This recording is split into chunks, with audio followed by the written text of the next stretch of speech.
Kürt sorunu dahil bütün sorunların çözüm adresi Türkiye Büyük Millet Meclisi'dir. Endamê serokkomariyê hevpeymaniya Netewê Kemal Kılıçdaroğlu di serdana HDP'da ragihandibû ku piştî desthilatbûna wan ew ê pirsgirêka Kurd di meclisê de çareser bikin. Lê di vî warî da Serokkomarê Tirkiye Recep Tayyip Erdoğan jî angaş dike ku ewan pirsgirêka Kurd çareser kiriye û êdî ev pirsgirêk nemaye. Berî hilbijartinê ev du nêrîn jî di nav rewşenbîr û siyasetmedarên Kurd da têne nîqaşkirin.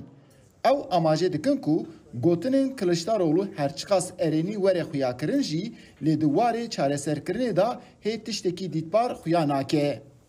Siyasetmedar Sırrı Sakık gotinên Kılıçdaroğlu erênî dibîne lê bi guman li van qisan temaşe dike. Kılıçdaroğlu jî em partiye Tirka tevî nas dikin.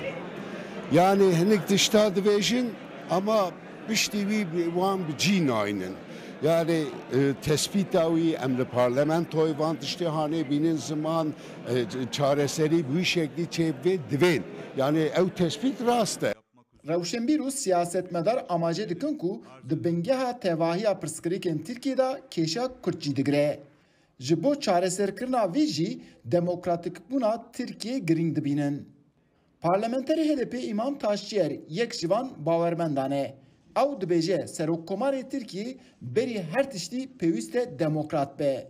Em dixwazin êku ve Serokkomarê Tirkiye yani demokrat be yani ek kemasî ki demokratek ew ye be.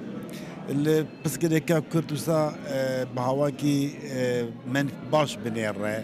Hukuknas jî ji bo çareserkirina pirsgirêka Kurd destûra bingehîn nîşan didin. Ew amacê dikin ku heke di destûra bingehîn da gorankarî neyê çêkirin pêkan nîne ku ev mesele jî were çareserkirin.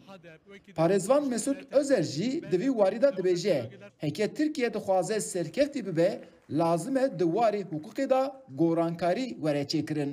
Mesela pirsgirêkên Kurdan, xwestekê Kurdan newim cihçîkirin, anayasal yasal eger got newin qeydkirin min neba were ev problem ev daxwaz wê dewam bikin wê partî jî xebata xwe dewam bike.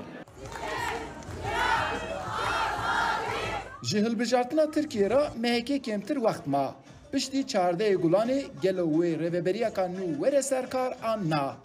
Encam çawa dibe bila bibe. Lê daxwazên Kurdan ew e ku ev pirsgirêk demildest were çareser kirin. Eyüp Demir, Dengê Amerîka, Enkere.